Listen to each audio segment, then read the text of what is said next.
In this video, I'm going to help you understand how muscles get shorter and thereby allow us to move, show facial expression, nonverbal communication, verbal communication, lifting, standing. All of the things that we do to move our body are really the result of tiny contractions of these tiny fiber structures called skeletal muscle cells or skeletal muscle fibers. Each of these cells operates on what we call an all or nothing principle. It either contracts all the way, sort of shortening like an accordion, or it stays long and stretched out. At the cellular level, it's not really possible to halfway contract. It's all the way or not at all. And so what we see is our ability to generate a gradient of force lifting a small weight or a very heavy one really involves turning on more or fewer individual skeletal muscle cells. Here are the different things that we can do with our muscle. We can move, we can stand up against gravity or hold our arm or our head in a certain position. Think yoga, or think about a soldier standing at attention. Or think about an old lady bent over her cane. These are all examples of maintenance of posture, and they have a lot to do with the muscles and the joints involved in allowing us to move and to hold our body in a certain shape. Respiration. It turns out that although the tiny smooth muscle within the lungs that changes sort of how air flows through them, ultimately the breathing machine, what we call ventilation, is the result of skeletal muscle. The diaphragm, pectoralis, the scalenes, these muscles are able to move the rib cage and to change the shape of the lungs. Production of body heat. So if we're cold, we shiver. Or if we use our muscles a lot, we get really warm. Communication, both verbal and nonverbal. Body language, sign language, gestures. There are so many ways that we use our muscles to tell other people what we're thinking and how we feel. Constriction of organs and vessels. So digestion in my stomach and constriction of the blood vessels or dilation of vessels. When I'm digesting, I want a lot of blood to flow around the stomach to absorb the nutrients. This is the function of smooth muscle, by the way. And then, of course, contraction of the heart. Technically, muscle tissue, cardiac muscle, is involuntary, like this organ and vessel muscle. But these ones, we have a lot of control over.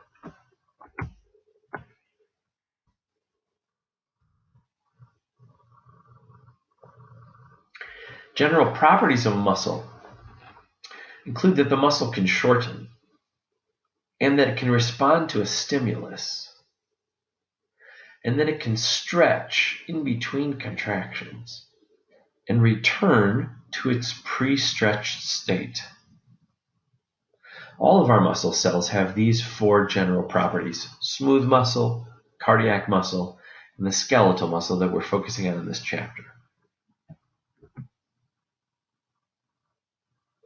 Here's a different way of looking at it, kind of listing some of the characteristics and locations of these different cells. Cardiac muscle cells have the ability to fire with regular rhythm, even without the nervous system telling them to. We find them only in the heart, and they're involuntary, controlled both by these intrinsic mechanisms within the heart and by hormones and neural impulses coming from our involuntary nervous system, sometimes called the autonomic nervous system. Smooth muscle is sometimes called organ and vessel muscle, and that's because it's totally involuntary, and it only affects those muscle tissues that we find in our organs and vessels. So Hollow organs like the bladder and the stomach and small intestine, the uterus, the eyes and glands also have smooth muscle. So when we see our pupils dilate in a dark room or really narrow in bright sunlight, that's also an effect of smooth muscle.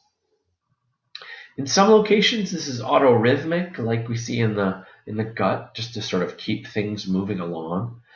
But generally, smooth muscle also responds to hormones or neural impulses from the autonomic. So smooth and cardiac muscle are both involuntary. And it's only the skeletal muscle that allows us to really communicate with the world and to affect it. Of all of the many tissues, connective tissue, epithelium, and these 2 of 3 types of muscle tissue, this is the only tissue in the body that we have a lot of conscious control over. It's sort of a ridiculous way of thinking about it, but I say we're meat puppets, right? I am not my body. I just live in my body.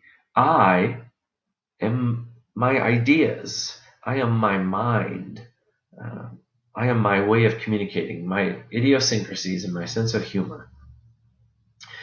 So without getting too philosophical, too late, I would say that we have conscious control over some of our neural tissue, but everything else is totally involuntary, and it's controlled by these muscles, and it's manipulated and moved. It's really only our ability to move our skeletal muscle that gives us our unique facial expression, our unique grin or grimace, and our unique way of walking and holding our body. And it's because it's wired to our brain in a very different way. Histologically, you might remember that cardiac muscle is made of single, very small cells, uninucleate and branching cells that have little stripes in them. Smooth muscle is twisting small cells, each with a single nucleus. But the monsters, these giant, long snakes of cells called skeletal muscle fibers, are huge, in some cases, maybe 15 or 18 inches long in a very long muscle like we find in our legs, or in a familiar muscle in our biceps. Make a muscle, squeeze your biceps. Notice that your biceps goes from your elbow to your shoulder. It's actually from the radial tuberosity up to the bicipital groove, the supraglenoid tubercle. When you hang on to that muscle, you really feel it's meaty. And imagine on the inside, every single one of those muscle fibers in your biceps is also, say, 8 inches long. Smaller than a human hair, but as long as the entire muscle belly. That's, of course, the reason why skeletal muscle fibers run in a parallel arrangement, unlike the other 2, and they have more than one nucleus. Remember, after all, a nucleus is required in order for the tissue to repair. Got to build new protein, transcription and translation. And the ribosomes and the organelles really start to stick around here. And so if we get too far downstream, we need another nucleus. Otherwise, this muscle cell will very quickly disintegrate. Okay, so in summary, skeletal muscle fibers are striated, multinucleate, and voluntary. Smooth muscle is not striated. No, I gotta start over. Skeletal muscle is multinucleate, striated, and voluntary, multiple nuclei. Smooth and cardiac muscle are uninucleate. Smooth muscle has no striations, that's why we call it smooth. And the key features of cardiac muscle are the fact that the cells branch and that they have intercalated discs. These mechanical and electrical connections that allow these muscle cells to all contract as a single unit. So when my heart beats, all of these muscle cells contract more or less in unison. When I'm digesting food, the smooth muscle cells twist and writhe, allowing for squeezing and rolling movements. But skeletal muscle are electrically isolated from one another, so that if I have to lift something very light, I only use just a few muscle fibers. If I'm trying to lift it and it's not moving, I recruit a few more muscle fibers, and they all pull from one end to the other. The entire muscle cell is either contracting at full strength or not contracting at all. The key again is the electrical isolation. Unlike these cells, which may electrically excite one to the next to allow multi-cell contraction, these cells have to wait for a neuron to stimulate them before they shorten. So this one gets stimulated, it fires and shortens all the way or not at all. If I have to generate more force, I use another cell, and a few more, and a few more until I use all of the cells together to generate maximal force. And that's all under conscious control, what we call voluntary, and in some cases involuntary reflexes. If your brother punches you in the arm, or if your doctor taps you on the knee, gag reflex, the withdrawal reflex, sneezing, these are all examples of times when the nervous system can hijack the otherwise voluntary muscles to protect the body and to get us out of the way and hurry. More of the same. Pretty well discussed all of this in the last few discussions, the last few slides. Here we see an entire muscle belly. Let us imagine that this is the biceps brachii, the whole thing. So make a muscle, grab onto it, feel that meat. The meat is actually a bundle of smaller structures called fascicles. Sort of like when you buy a package of hot dogs. The whole package is actually a bunch of smaller structures. Wait, can I change my metaphor? How about it's a bundle of string cheese? And these are the individual servings of string cheese, and this is the wrapping. And then if I peel apart each individual one, I can get little strands. And if I peel those little strands apart, I can get tiny little fibers of cheese. The package, the string cheese, the strings of the cheese, and then the individual cheesy protein down at the center. How about that? What a crazy metaphor. Let me go back and tell you what we actually call these structures. This whole thing is called the muscle belly. And that's what we mean when we name the muscle, like coracobrachialis or brachioradialis.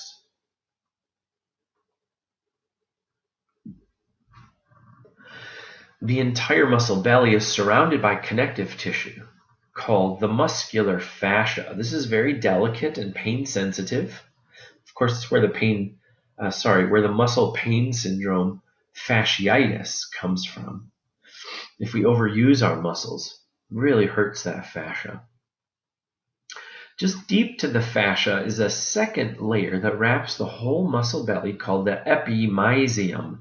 It surrounds muscles. It's made of collagen, as all of these things are. Remember collagen? In case you missed this detail in the histology section, collagen is a long, fibrous protein. I think of it like cotton thread. It's the most common protein in your body, and it forms these long strings that can be braided together into very long and tough ropes, which you know of as tendons and ligaments.